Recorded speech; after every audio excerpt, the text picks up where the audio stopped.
Welcome back. Today we are going to discuss about FDM Carrier System. So it is basically a high capacity multiplex transmission system which was used by signaling systems. We know what FDM is, frequency division multiplexing carrier system. With respect to FDM, different audio signals are multiplexed or made to pass through a single channel with the help of multiplexing. So of course we know basically two types of multiplexing are involved. One is frequency division multiplexing and the other one is time division multiplexing. We know clear idea about FDM and TDM. Before we start discussing about FDM carrier system, let us recap what we have discussed in our last lecture. So in our last lecture we discussed audio frequency junctions and trunk circuits used for DC signaling with the help of phantom circuit. So this is what the phantom circuit was, in between two exchanges to provide signals to be transferred in both the directions. The name audio frequency because whatever the control signals or signaling signals that we are using here are inside the audio frequency range. So that's why the name audio frequency junctions. Of course we are using junctions or trunks between two exchanges as well as trunk circuits to provide DC signaling. Please note whatever the circuit we have discussed here is a DC signaling system. Of course that is done with the help of 4-wire audio frequency line. So these two wires and these two wires. So total the intermediate where repeaters are involved between two exchanges, we call such system or circuit as phantom circuit. We know those things. We know the operation of the entire system. Audio frequency junctions and trunk circuits used for DC signaling. With this basic understanding, let us go to FDM carrier system, where we are multiplexing so many number of control signals and we are transmitting with the help of a particular transmission system, and we call such system as FDM carrier system. So we classify FDM carrier system into two types. So based on whether the control signal is residing inside what band, whether it is residing inside the audio frequency band or outside the audio frequency band. So based on that we classify FDM carrier system into two types. One is outband signaling and the other one is in-band signaling. We will discuss in-band signaling afterwards. Let us discuss what outband signaling is. As I said, so if the control signal is inside the audio frequency range, if the control signal is inside the audio frequency band or range, we call such signaling system as in-band signaling. If the control signal is outside the audio frequency range or outside the audio frequency band, we call such system as outband signaling. We know in frequency division multiplexing carrier system, that is FDM carrier system, the carriers are spaced at intervals of 4 kHz. So we know in frequency division multiplexing different audio signals need to be transferred or combined and transferred over the same channel. In order to combine those audio signals, so what we do is we will use different carrier frequency for different audio signals. So we will use carrier signals, so which is basically a high frequency signal compared to audio signal. So those carriers are spaced at intervals of 4 kHz. So from one carrier to another carrier, in order to carry the audio signal, two different audio signals, so the carriers are spaced at the intervals of 4 kHz. So please note that this is very important. So minimum frequency difference between two carriers should be about 4 kHz.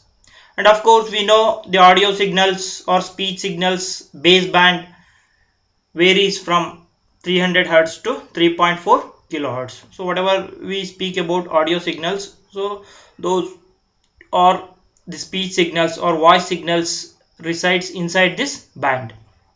So that's what we call it as baseband region or baseband.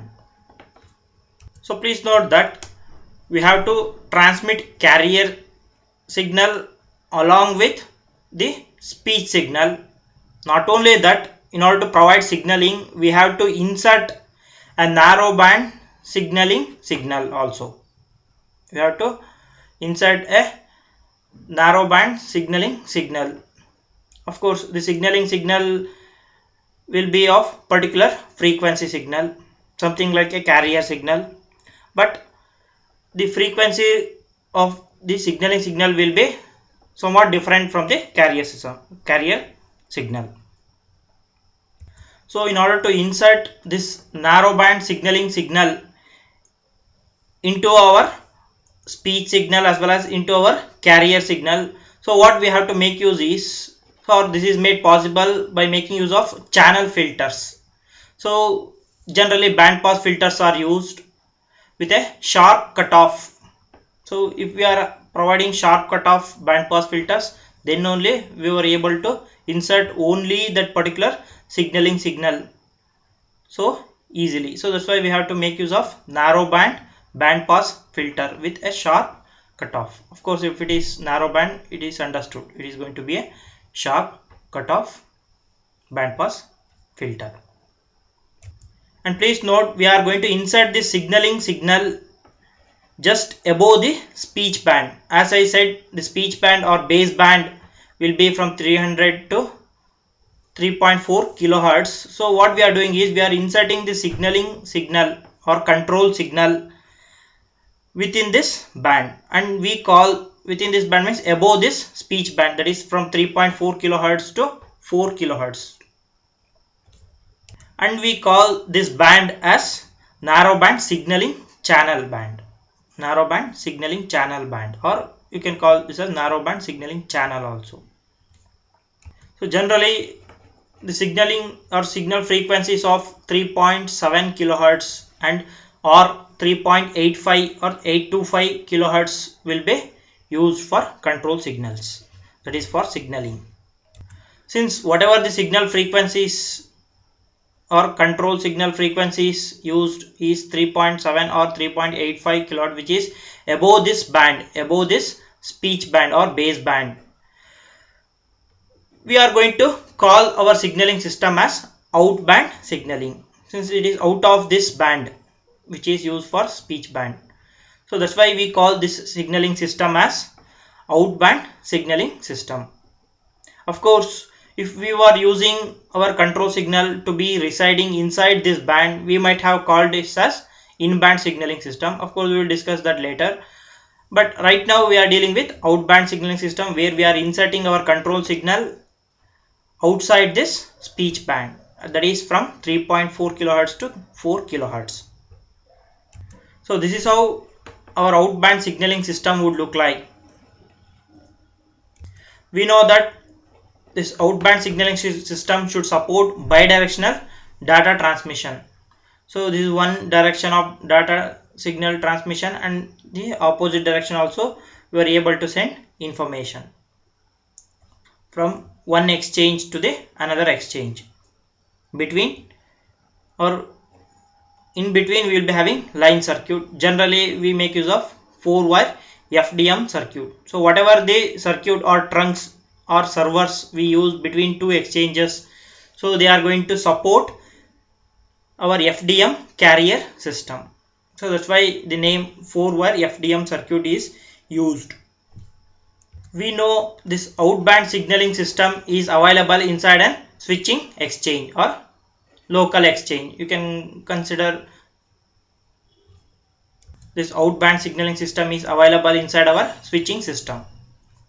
We know already a switching system will be including switching equipment, it will be including signaling equipments or signaling systems, as well as it will be included with transmission systems also. So all three combines to produce or to have a switching system.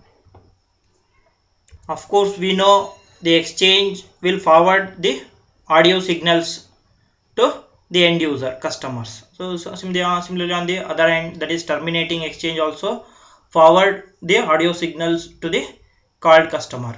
So this is what the idea is. Please note, whatever the FDM carrier signal is having our speech signal as well as a carrier signal. So that's why two indication is done, and whatever we have shown here, this is a band pass filter which will pass the high frequency carrier as well as the speech signal. Similarly, for this signal we will add our control signal or signaling signal with the help of some transmitter, signal transmitter. Generally the signal transmitter, whatever we use, we make use of some gates, and of course this signal transmitter is transmitting this control signal if and only if it receives a DC signal from the outgoing switching equipment. So we know inside an exchange we will be having a switching equipment as well as a transmission system also. So once the switching equipment gives a DC signal, so generally whatever the signal that is coming into the exchange or into the transmission system, we call it as M lead. So with the help of this lead, we call it as M lead, and of course the M lead gives a DC signal to our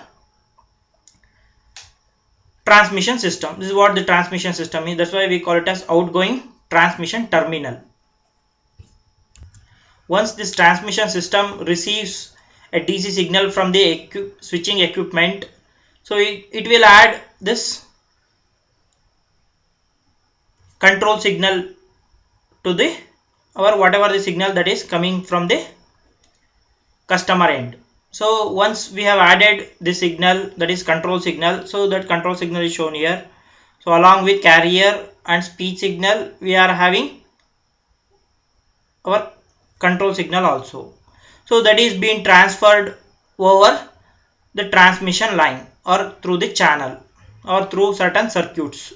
So whatever the circuits in between two exchanges, so those circuits supports FDM carrier system. So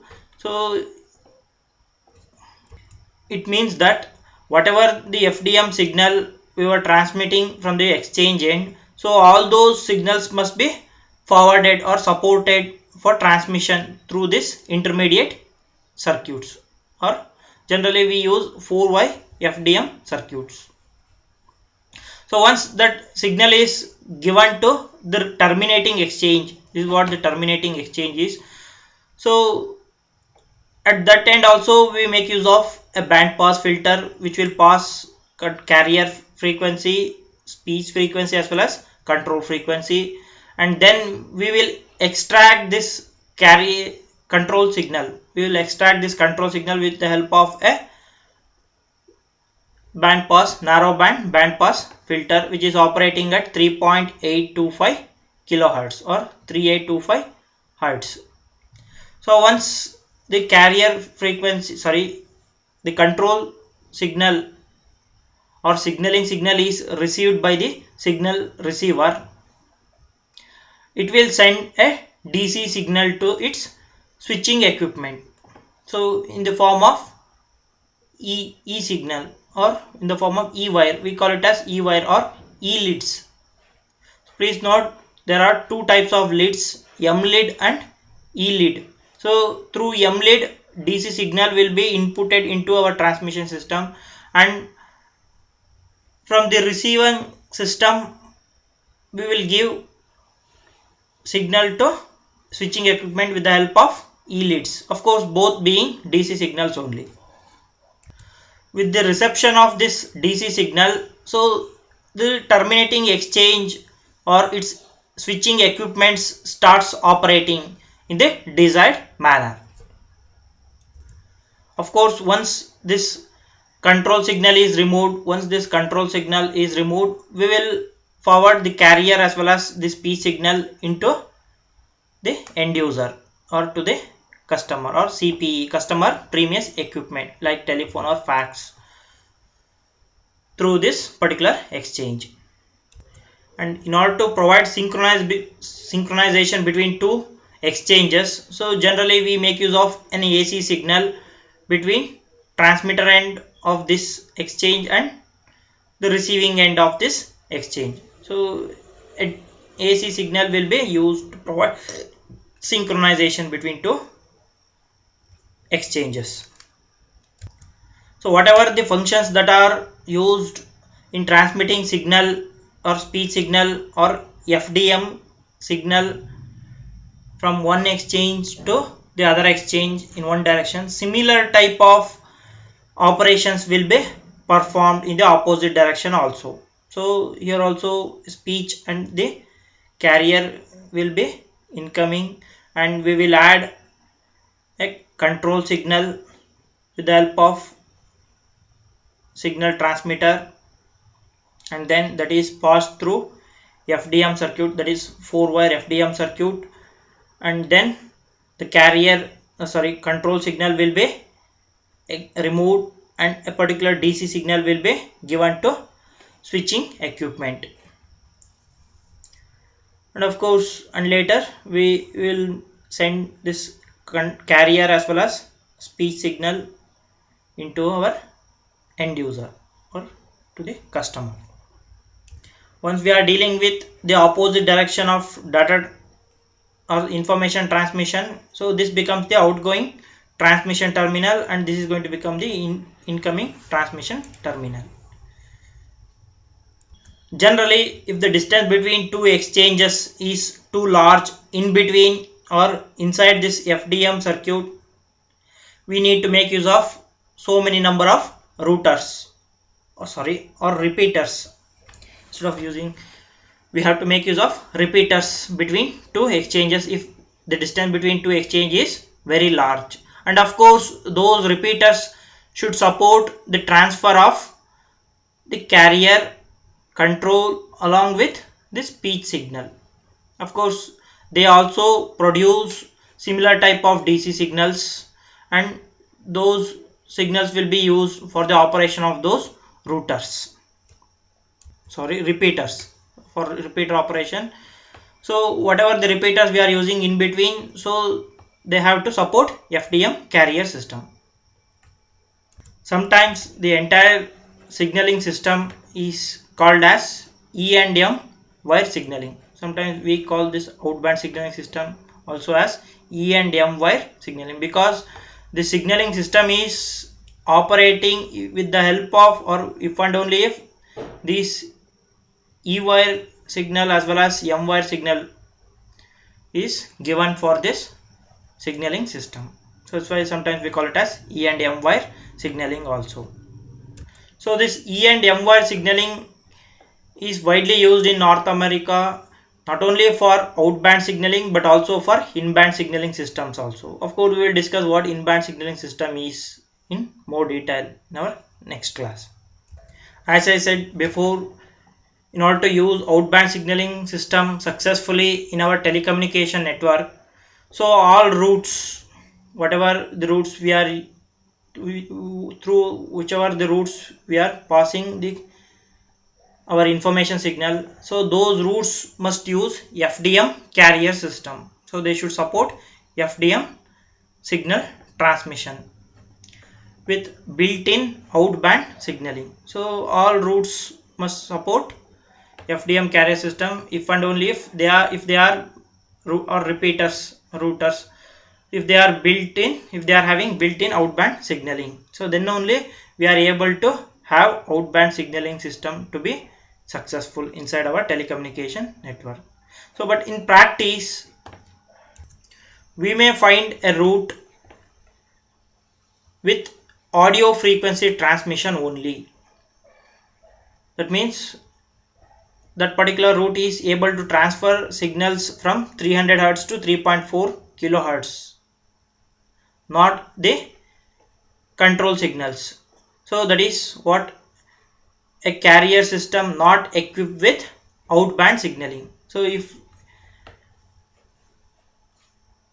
If a route is supporting only audio frequency transmission, that means that particular route is not supporting our outband signaling. In such cases, it is necessary to use in-band signaling system. So if a particular route is not supporting outband signaling, in such cases we have to go for in-band signaling systems.